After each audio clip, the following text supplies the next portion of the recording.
The 2014 Geely Emgrand 7. The Geely Emgrand 7 is one of the most important export cars for the Chinese brand.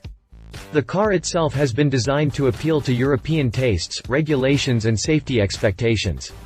As it stands, the Emgrand 7 is the only car that was Chinese designed and built to score a 4-star rating in the Euro NCAP crash test ratings. The Emgrand 7 debuted in 2009 and has carried on unchanged since that date. There is no refresh in sight as we head into the 2014 model year.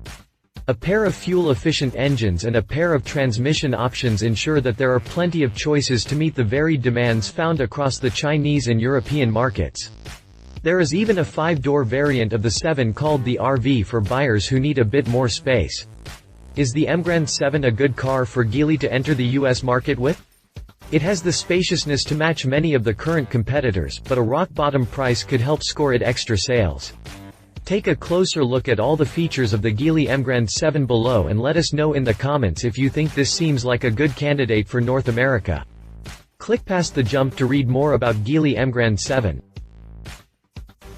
Exterior. The best exterior design touch to my eyes are the alloy wheels. Like most midsize sedans on sale today, the Emgrand 7 falls on the boring but safe side of the design scale. It is a machine that is supposed to look handsome without drawing too much attention to itself. The hood features a few interesting sculpted cuts that remind me a touch of the older Škoda Octavia, and there are some lines in the profile that add some character to the body, but overall it is appropriately simple and unobtrusive. The best exterior design touch to my eyes are the alloy wheels. There is a simple 5-spoke design, but there is also a second 5-spoke alloy wheel that features a unique cutting design that is oddly reminiscent of the old Porsche turbo twist wheels. Exterior dimensions. Interior. The interior is a very traditional setup as well.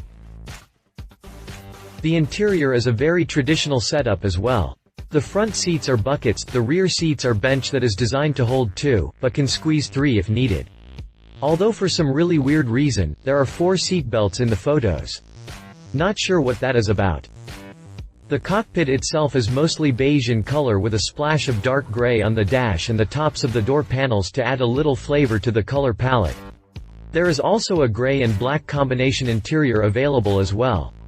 The actual interior design in regards to ergonomics looks like a solid mix of Nissan and Toyota, with a navigation unit that was sourced from GM. To the left of the steering wheel you will find large square buttons to operate functions like trunk opening and traction control. The steering wheel features buttons arranged 3 per side, and the center infotainment is stacked by small square buttons. Drivetrain. The base 1.5 is quoted for a 0 to 60 sprint of 18 agonizing seconds with a top speed of 105 miles per hour. Powering the 7 is a pair of motors available in a trio of configurations. The base-level car carries a 1.5-liter engine with a manual transmission. This produces 107 horsepower and 103 pound-feet of torque. One optional unit is a 1.8-liter engine with 131 horsepower and 125 pounds of twist. This engine also comes mated to a 5-speed manual. The final engine choice is still a 1.8-liter, but power is bumped slightly to 136 horsepower and 126 pound-feet. This final engine configuration comes equipped with a CVT automatic. Performance isn't exactly blistering. The base 1.5 is quoted for a 0 to 60 sprint of 18 agonizing seconds with a top speed of 105 miles per hour. The 1.8 is good for a 14-second 60 mph sprint and a 111 mph top speed with the manual. The CVT is quicker to 60 at 13 seconds, but it is slightly slower with a top speed of 109 miles per hour. Needless to say, the only engine option that would make it here in the States is the 1.8-liter. Drivetrain specifications. Prices. We don't have exact pricing for the Emgrand 7, but Geely sells the car in other countries, so perhaps we can get a good idea of what might happen if the car goes on sale here in the US and Iran. You can get a top trim model with the 1.8-liter engine and the CVT transmission for around $13,500. I wouldn't see it as a stretch for Geely to keep the car under $15,000 for a starting price if it heads to North America. Competition. Nissan Versa. The Nissan Versa may play in a market that is smaller and more economically focused than the entry-level luxury of the Emgrand 7, but when the Nissan is the cheapest car you can buy in the States today, it pulls some of the wind out of Geely's sails. With a starting price of just $11,900, the Versa is substantially cheaper than our best estimate for the Geely. With only 109 horsepower, and a much smaller footprint, the Versa doesn't have the performance or space of the Emgrand 7. It will be interesting to see how they compete in terms of equipment though. Even the cheapest Versa comes with air conditioning and Bluetooth. The Versa also has the well-known Nissan name behind it, and it holds the record as best-selling entry vehicle for 5 years running now. Honda Accord. It seems impossible to discuss midsize family sedans without discussing the venerable Honda. With a base engine that pumps out 185 horsepower, a standard 6-speed manual transmission, dual-zone climate control, Bluetooth, 8-inch infotainment screen and more, the Accord handily trumps the features and performance of the Geely. That said, the Accord also starts above $22,000. This means it could be as much as $8,000 more expensive than the Chinese car. The Honda Accord does score higher in crash tests however, and that is an extremely important selling point in this market.